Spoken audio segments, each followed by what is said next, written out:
सुप्रजा रामपूर्वा सन्ध्या प्रवर्तते उत्तिष्ठ नरसार्दूला कर्तव्यं दैवमान्निकम् कौसल्या सुप्रजा रामपूर्वा सन्ध्या प्रवर्तते उत्तिष्ठ नरसार्दूला कर्तव्यं दैवमान्निकम् उत्तिष्ठोत्तिष्ठ गोविन्द उत्तिष्ठ गरुडध्वज उत्तिष्ठ कमलाकान्ता त्रैलोक्यं मङ्गलं कुरु उत्तिष्ठोत्तिष्ठ गोविन्द उत्तिष्ठ गरुडध्वज उत्तिष्ठ कमलाकान्ता त्रैलोक्यं मङ्गलं कुरु मातः समस्त जगतां मधुकैटभारे वक्षो विहारिणि मनोहर दिव्यमूर्ते श्रीस्वामि निश्चित जनप्रियदानशीले श्रीवेङ्कटेश दयिते तव सुप्रभातम् मातः समस्त जगतां मधुकैटभारे वक्षो विहारिणि मनोहर दिव्यमूर्ते श्रीस्वामि निश्चित जनप्रियदानशीले श्रीवेङ्कटेश दयिते तव सुप्रभातम् तव सुप्रभातमरविन्दलोचने भवतु प्रसन्नमुखचन्द्रमण्डले विशङ्करेन्द्रवनिताभिरर्चिते वृषशैलनाथ दयिते दयानिधे अर्त्यादि सप्त ऋषयः समुपास्य सन्ध्याम् आकाशसिन्धुकमलानि मनोहराणि आदाय पादयुगमर्चयितुं प्रपन्नाः शेषाद्रिशेखर विभो तव सुप्रभातम् पञ्चाननाब्जभव षण्मुखवासवाद्याः त्रैविक्रमादिचरितं विबुधास्तुवन्ति भाषापतिः पठति वासरशुद्धिमारात् शेषाद्रिशेखर विभो तव सुप्रभातम् ईषत्प्रफुल्ल सरसीरुहनारिकेळपूगद्रुमादि सुमनोहर पालिकानाम् आवाति मन्दमनिलः सह दिव्यगन्धैः शेषाद्रिशेखर विभो तव सुप्रभातम् उन्मील्य नेत्रयुगमुत्तम पञ्जरस्थाः पात्रावसिष्ठकदलीफलपायसानि भुक्त्वा सलीलमधकेळिसुखाः पठन्ति शेषाद्रिशेखर विभो तव सुप्रभातम् तन्त्री प्रकर्ष मधुरस्वनया विपञ्च्या गायन्त्यनन्तचरितं तव नारदोऽपि भाषा समग्रमसकृत्करचाररम्यम् शेषाद्रिशेखर विभो तव सुप्रभातम् भृङ्गावळी च मकरन्दरसानुविद्धझङ्कारगीतनिनदैः सह सेवनाय निर्यात्युपान्तसरसीकमलोदरेभ्यः शेषाद्रिशेखर विभो तव सुप्रभातम् योषागणेरवरदद्धि विमध्यमाने घोषालयेषु दधिमन्धन तीव्रघोषाः रोषात्कलिं विदधते ककुभश्च कुम्भाः शेषाद्रिशेखर विभो तव सुप्रभातम् पद्मेशमित्रशतपत्रगताळिवर्गाः हर्तुं श्रियं कुवलयस्य निजाङ्गलक्ष्या भेरीनिनादमिव बिभ्रति तीव्रनादम् शेषाद्रिशेखर विभो तव सुप्रभातम् श्रीमन्नभीष्टवरदाखिललोकबन्धो श्री श्रीनिवास जगदेकदयैकसिन्धो श्रीदेवतागृहभुजान्तर दिव्यमूर्ते श्रीवेङ्कटाचलपते तव सुप्रभातम् श्रीमन्नभीष्टवरदाखिललोकबन्धो श्री श्रीनिवास जगदेकदयैकसिन्धो श्रीदेवतागृहभुजान्तर दिव्यमूर्ते श्रीवेङ्कटाचलपते तव सुप्रभातम् श्रीस्वामि पुष्करिणिकाप्लव निर्मलाङ्गाः श्रेयोर्धिनो हरविरिञ्च सनन्दनाद्याः द्वारे वसन्ति वरवेत्रहतोत्तमाङ्गाः श्रीवेङ्कटाचलपते तव सुप्रभातम् श्रीशेषशैलगरुडाचल वेङ्कटाद्रिनारायणाद्रि वृषभाद्रि वृषाद्रिमुख्याम् आख्यां त्वदीयवसतेरणि संवदन्ति श्रीवेङ्कटाचलपते तव सुप्रभातम् सेवापरा शिव सुरेश कृशानुधर्म रक्षोऽम्बुनाथ पवमानधनादिनाथ बद्धाञ्जलि प्रविलसन्निज शीर्षदेशाः श्रीवेङ्कटाचलपते तव सुप्रभातम् धाडीषु ते विहगराज मृगाधिराज नागाधिराज गजराज हयाधिराजाः स्वस्वाधिकार महिमाधिकमर्थयन्ते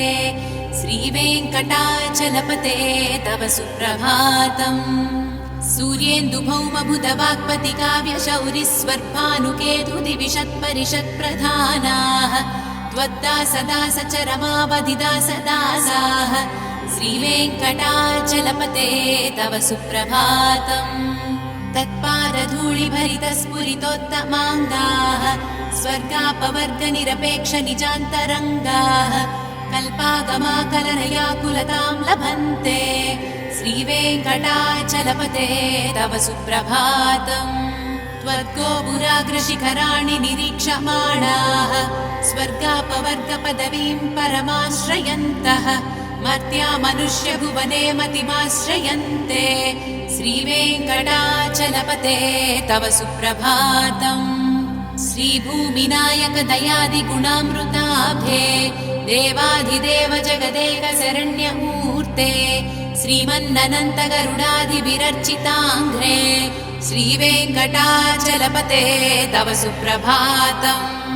श्रीपद्मनाभ पुरुषोत्तम वासुदेव वैकुण्ठमाधव जनार्दन चक्रपाणे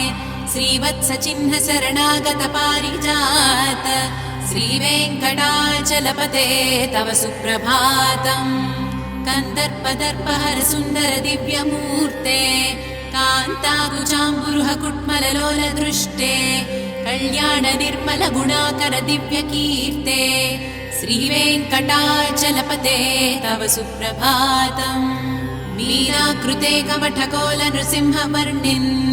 स्वामिन् परश्वत तपोधन रामचन्द्र शेषांश रामयदुनन्दन कल्किरूप श्रीवेङ्कटाचलपते तव सुप्रभातम् येलालवङ्ग घनसार सुगन्धितीर्थम् दिव्यं वियत्सरिति हेव घटेषु पूर्णम् धृत्वाद्य वैदिकशिखामणयः प्रहृष्टाः तिष्ठन्ति वेङ्कटपते तव सुप्रभातम् भास्वानुदेति विकचानि सरोरुहाणि सम्पूरयन्ति निनदैककुबो विहङ्गाः श्रीवैष्णवा सततमर्तितमङ्गलास्ते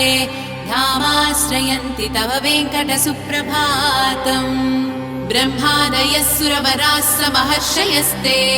सन्तः सनन्दन मुखास्त्वदयोगिवर्याः धामान्तिके तव हि मङ्गलवस्तु हस्ताः श्रीवेङ्कटाचलपते तव सुप्रभातम् लक्ष्मीनिवास निरवद्य गुणैक सिन्धो संसार सागर समुक्तरणैक सेतो वेदान्त वेद्य निज वैभव भक्त भोग्य श्रीवेङ्कटाचलपते तव सुप्रभातम् लक्ष्मीनिवास निरवद्य गुणैक सिन्धो संसार सागर समुक्तरणैक सेतो वेदान्त वेद्य निज वैभव भक्त भोग्य श्रीवेङ्कटाचलपते तव सुप्रभातम् इत्थं वृषाचलपतेरिह सुप्रभातम् ये मानवः प्रतिदिनं पठितुं प्रवृत्ताः तेषां प्रभातसमये स्मृतिरङ्गभाजां प्रज्ञां परार्थसुलभां परमां प्रसूते इत्थं वृषाचलपतेरिह सुप्रभातम् ये मानवः प्रतिदिनं पठितुं प्रवृत्ताः तेषां प्रभातसमये स्मृतिरङ्गभाजां प्रज्ञां परार्थसुलभां परमां प्रसूते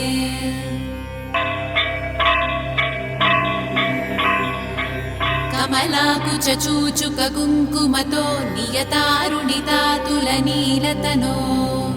कमलायतलोचन लोकपते विजयी भव वेङ्कटशैलपते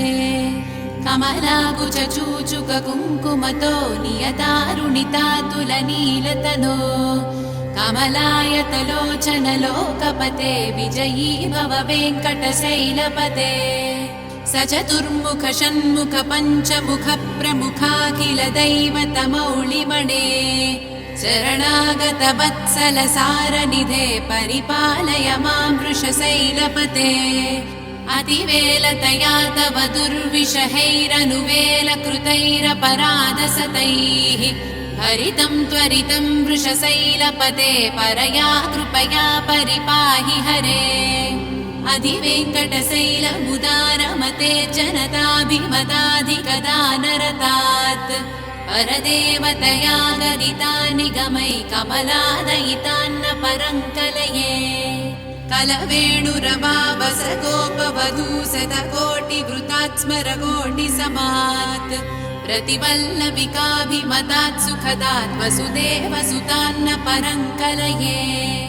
अभिराम गुणाकरदासरथे जगदेकदनुर्धर धीरमते रघुनायक राम रमेश विभो वरदो भवदेव दया जलधे अवनीतनया कमनीयकरं रजनीकर चारुमुखाम्बुरुहम् रजनीचर राजतमो मिहिरं महनीयमहं रघुराममये सुमुखं सुहृदं सुलभं सुखदं स्वनुजं च सुखाय ममोघशरम् अपहाय रघुत्वयमन्यमहं न कथञ्चन कञ्चन जातु भजे विना वेङ्कटेशं ननाथो ननाथः सदा वेङ्कटेशं स्मरामि स्मरामि हरे वेङ्कटेश प्रसीद प्रसीद प्रियं वेङ्कटेश प्रयच्छ प्रयच्छ विना वेङ्कटेशं ननाथो ननाथः सदा वेङ्कटेशं स्मरामि स्मरामि हरे वेङ्कटेश प्रसीद प्रसीद प्रियं वेङ्कटेश प्रयच्छ प्रयच्छ अहं दूरदस्ते पदाम्भोजयुग्म प्रणामे च यागत्य सेवां करोमि सकृत्सेवया नित्यसेवा फलं त्वं प्रयच्छ प्रयच्छ प्रभो वेङ्कटेश अज्ञानिना मया दोषान् शेषान् विहितान् हरे क्षमस्तत्त्वं क्षमस्तत्त्वं शेषशैलशिखामणे अज्ञानिना मया दोषान् शेषान् विहितान् हरे क्षमस्तत्त्वं क्षमस्तत्त्वं शेषशैलशिखामणे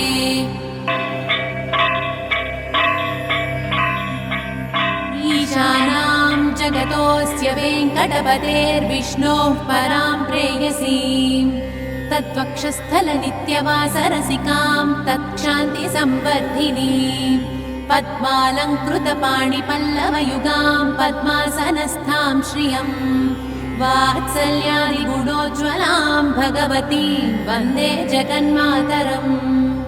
ईशानां जगतोऽस्य वेङ्कटपतेर्विष्णोः परां प्रेयसीं तद्वक्षस्थलनित्यवासरसिकां तत्क्षान्तिसंवर्धिनीं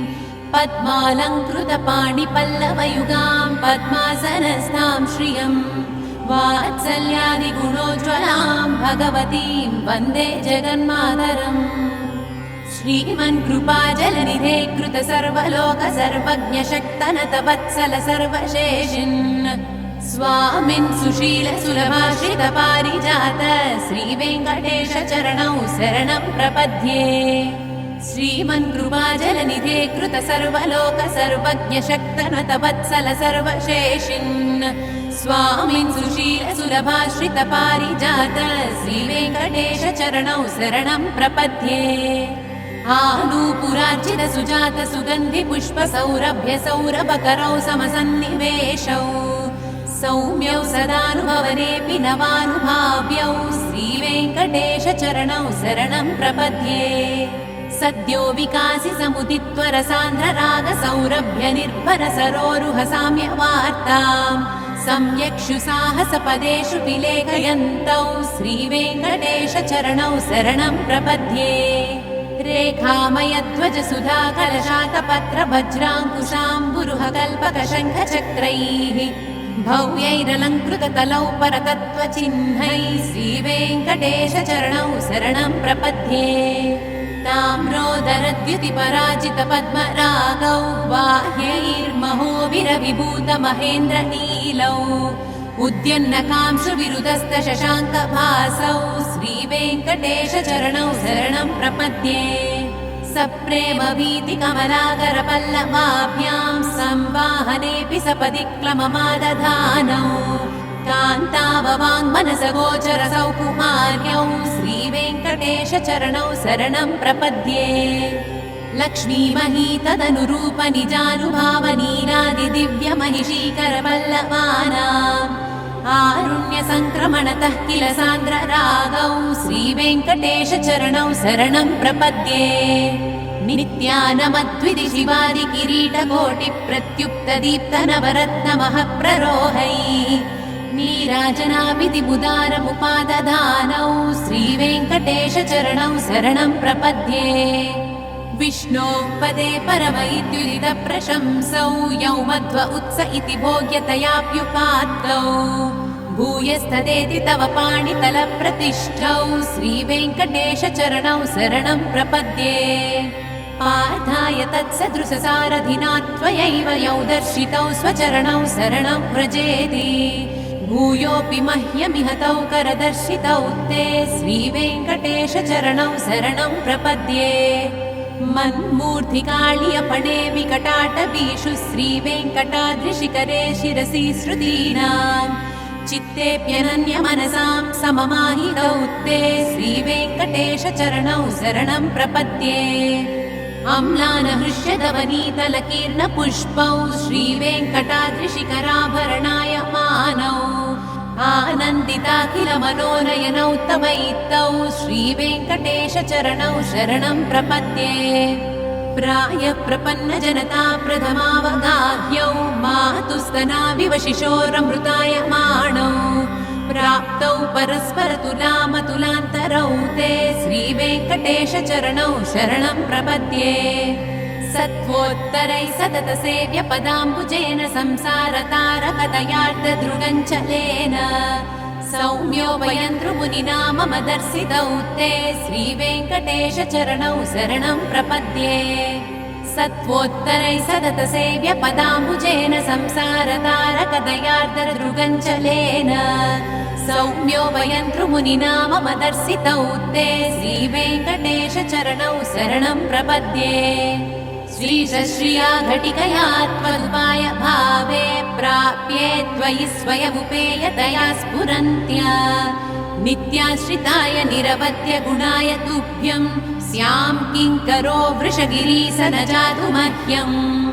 श्रीशश्रिया घटिकया त्वदुपाय भावे प्राप्ये त्वयि स्वयमुपेयतया स्फुरन्त्या नित्याश्रिताय निरवध्य गुणाय तुभ्यं स्यां किङ्करो वृषगिरीश न जातु मह्यम्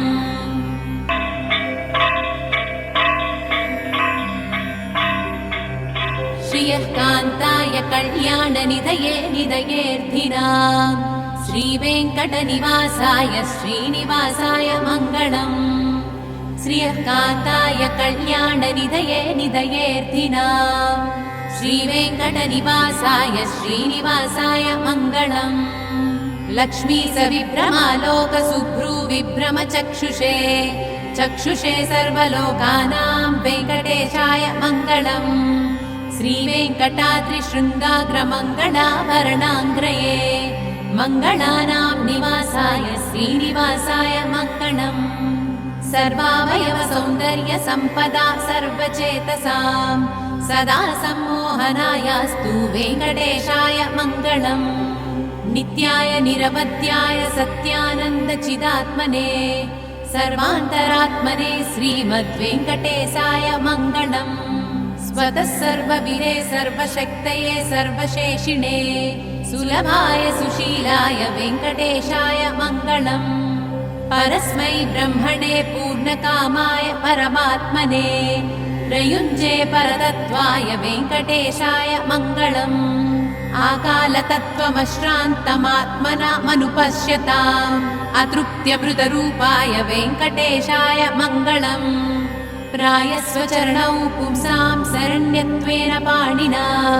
कृपया दिसते श्रीमद्वेङ्कटेशाय मङ्गलम्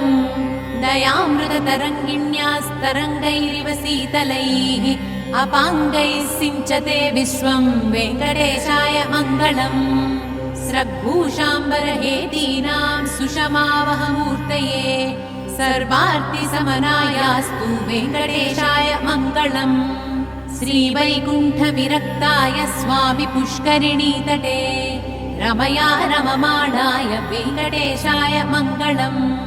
श्रीवैकुण्ठविरक्ताय स्वामि पुष्करिणीतटे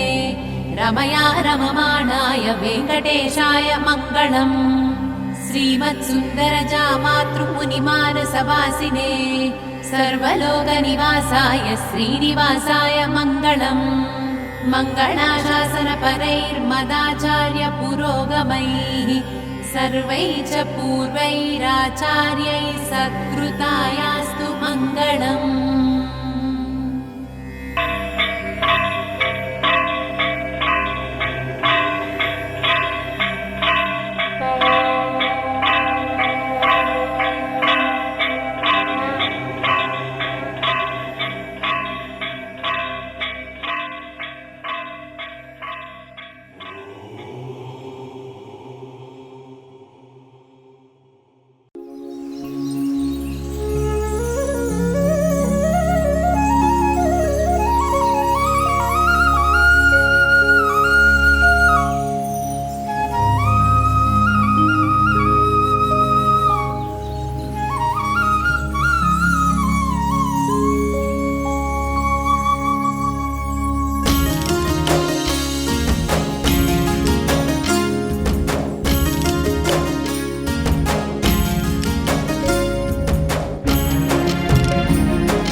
వెలసినవాడ వైకుంఠ నిలయుడా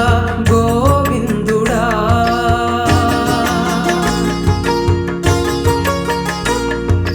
గిరిహారి నీ పాద స్పర్శతో గిరిని సిరి చేసినవాడా నారాయణుడా గిరిహారి నీ పాద స్పర్శతో గిరిని సిరి చేసినవాడా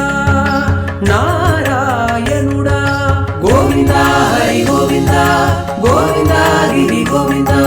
గోవింద హరి గోవింద గోవింద గిరి గోవింద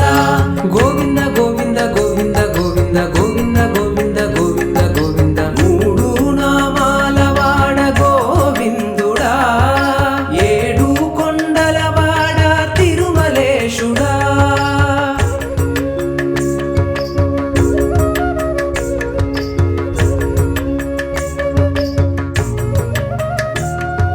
ధర్మపత్ని కోసమని పుట్టలో తపము చేసినవాడా పురుషోత్తమా శ్రీదేవిని భూదేవిని ఎలపై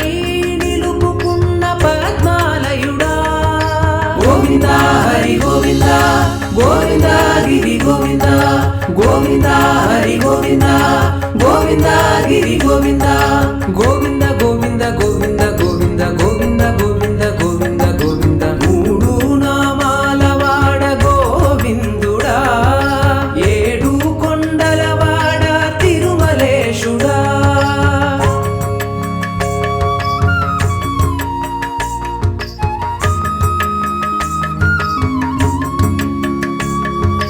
కలికాలమునా వరములను జనులపై కురిపి